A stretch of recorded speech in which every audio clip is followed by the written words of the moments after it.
હવે વાત કરીશું રાજુ કરપડાના રાજીનામા વિશે। તો રાજુ કરપડાએ રાજીનામું આપ્યું, ત્યારબાદ હવે કોંગ્રેસ અને ભાજપ દ્વારા કવાયતો શરૂ કરવામાં આવી છે। આપમાંથી રાજુ કરપડાએ રાજીનામું આપ્યું છે, ત્યારે કોંગ્રેસ અને ભાજપના નેતાઓ રાજુ કરપડાના સંપર્કમાં હોવાની માહિતી સામે આવી રહી છે। ટૂંક સમયમાં રાજુ કરપડા અન્ય પાર્ટીમાં જોડાય તેવા એંધાણ વર્તાઈ રહ્યા છે। પોતાની ટીમ સાથે રાજુ કરપડા અન્ય પાર્ટીમાં જોડાઈ શકે છે। આપ માટે હાલ તો ધરતીકંપ જેવી પરિસ્થિતિ સર્જાઈ છે। જિલ્લાનું સંગઠનનું પણ કચ્ચર ઘાણ થઈ જશે અને ટૂંક સમયમાં રાજીનામું આપવા અંગેની પ્રતિક્રિયા પણ રાજુ કરપડા આપે તેવી શક્યતા છે। એટલા માટે મને શંકા છે કે બીજેપીની આ પ્રેશર ટેકનિકના કારણે ક્યાંક અને ક્યાંક રાજુભાઈએ રાજીનામું આપ્યું હોય એવી મને શંકા છે। પરંતુ હજુ પણ અમારા પાર્ટીના તમામ નેતાઓ અને મારે પણ રાજુભાઈ કરપડા સાથે વાત થઈ નથી। અમે એમની સાથે જ્યારે વાત કરીશું ત્યારે અમને ચોક્કસથી યોગ્ય કારણ જાણવા મળશે। એ કોશિશો આવી કરતી રહેશે, પરંતુ આમ આદમી પાર્ટીને એનો એક એક નેતા અને એક એક સંઘર્ષશીલ ખેડૂત એ હંમેશા પોતાના સત્ય માટે લડતો રહેશે। રાજુભાઈ સાથે મારી વાત થઈ નથી, પરંતુ એટલું ચોક્કસ કહીશ કે મજબૂત નેતા છે, ખૂબ મહેનત કરી છે, સંઘર્ષ કર્યો છે અને લોકો માટે લડ્યા છે। ભાજપ સરકારની નીતિ રહી છે કોઈ પણ વિપક્ષના નેતાને ડરાવવાનું, ધમકાવવાનું, દબાવીને કઈ રીતના એમના તરફે લઈ જવું, કઈ રીતના આંદોલનને દબાવી દેવું, આંદોલનને તોડી દેવું, એ જ નીતિનો ઉપયોગ એમણે આ વખતે રાજુભાઈ કરપડા પણ કર્યો છે। જેના બસ થઈને રાજુભાઈ કરપડાએ રાજીનામું ધર્યું હશે એવું મને લાગી રહ્યું છે। આજ અંગે વધુ વાત કરીશું। સંવાદદાતા ફઝલ અમારી સાથે લાઈવ જોડાયા છે। ફઝલ, રાજુ કરપડાએ આપમાંથી રાજીનામું આપ્યું, એક તરફ કોંગ્રેસ અને ભાજપના નેતાઓ છે રાજુ કરપડાના સંપર્કમાં હોવાના સમાચાર પણ સામે આવી રહ્યા છે। આ મામલે શું અપડેટ છે? ખાસ કરીને આજે વહેલી સવારે રાજુ કરપડા દ્વારા પોતાના ફેસબુક એકાઉન્ટ ઉપર એક જાહેરાત કરવામાં આવી છે અને તેમના દ્વારા જે આમ આદમી પાર્ટી છે તેમને રામ રામ કરી દેવામાં આવ્યા છે, જેને લઈને હાલની તબક્કામાં જે આમ આદમી પાર્ટી છે તેમાં ધરતીકંપ સર્જાયો હોય તે પ્રકારની પરિસ્થિતિનું નિર્માણ થયું છે। છેલ્લા 3 વર્ષથી રાજુભાઈ કરપડા છે તે પોતે આમ આદમી પાર્ટી સાથે જોડાયેલા હતા, ત્યારે અચાનક તેમના દ્વારા રાજીનામું આપી દેવામાં આવતા હાલ ખળભળાટ મચી જવા પામ્યો છે। હાલ આપણે તેમના ગામ દુધઈ છીએ અને તેમના પરિવારજનો છે તેમની સાથે વાત કરશું। શું હતું આ સમગ્ર રાજીનામું આપવાનું કારણ રાજુભાઈનું?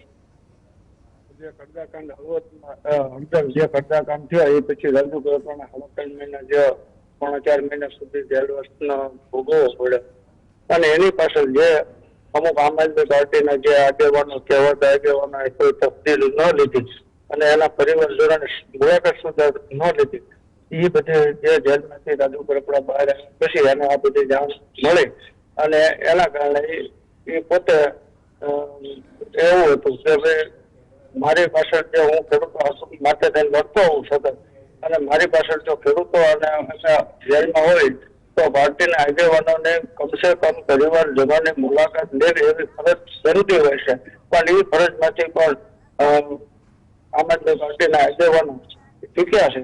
ત્યારે રાજુ કરપડાની નારાજગી સામે આવી છે। નારાજગીના કારણે જે નેતાજીને કરી દીધું છે। આગામી શું રણનીતિ હોઈ શકે રાજુ કરપડાની?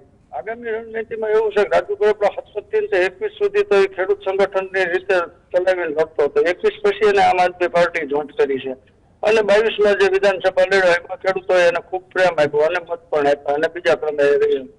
એટલે આગામી સમયમાં એ ખેડૂત સંમેલન બોલાવવાના છે, ખેડૂતો પાસેથી નિર્ણય કરવાના છે અત્યારે, અને મારા મત મુજબ ખેડૂત સંગઠનની રીતે જ આગળ વધશે।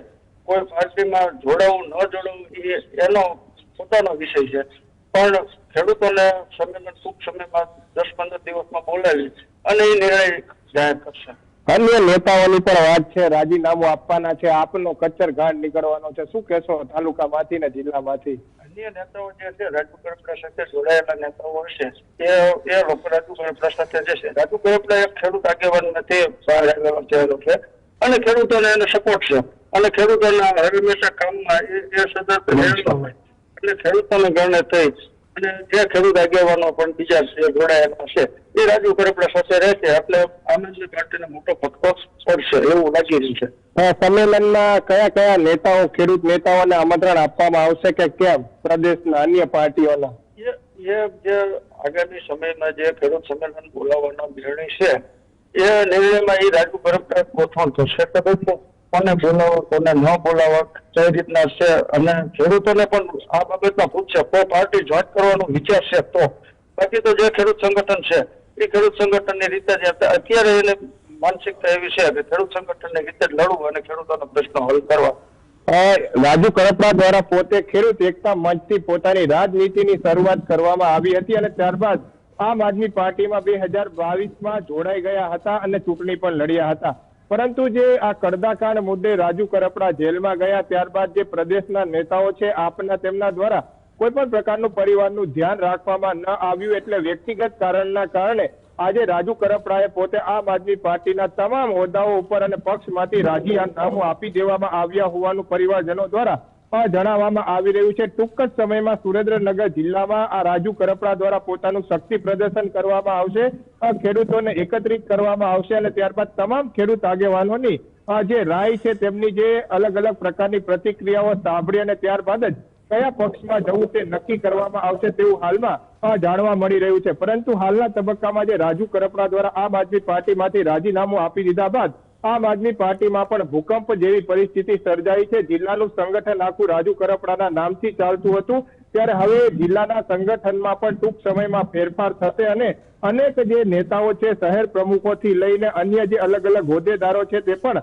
આ રાજીનામા આપી અને અન્ય પાર્ટી જોઈન્ટ કરી લે તે પ્રકારની શક્યતાઓ છે તે હાલના તબક્કામાં વ્યક્ત કરવામાં આવી રહી છે. એક રાજીનામું આમ આદમી પાર્ટીને સમગ્ર ગુજરાત રાજ્યમાં ભારે પડી શકે તે પ્રકારની પરિસ્થિતિનું પણ હાલમાં નિર્માણ થયું છે. ઈસુદાન ગઢવી હોય, પરવીન રામ હોય કે ગોપાલ ઇટાલિયા હોય કે ચેતર વસાવા હોય, તમામ લોકો રાજુ કરપડાનો હાલ સંપર્ક કરી રહ્યા છે, પરંતુ રાજુ કરપડા પોતે આ લોકોના સંપર્કથી વિહોણા લેતા હોય તે પ્રકારની પરિસ્થિતિનું નિર્માણ થયું છે. વહેલી સવારે રાજુ કરપડાએ વોટ્સએપ માધ્યમથી આ રાજીનામું મૂકી દીધું છે, તેને લઈને હાલમાં ખળભળાટ મચી ગયો છે. જી આભાર ફઝલ જોડાવા માટે.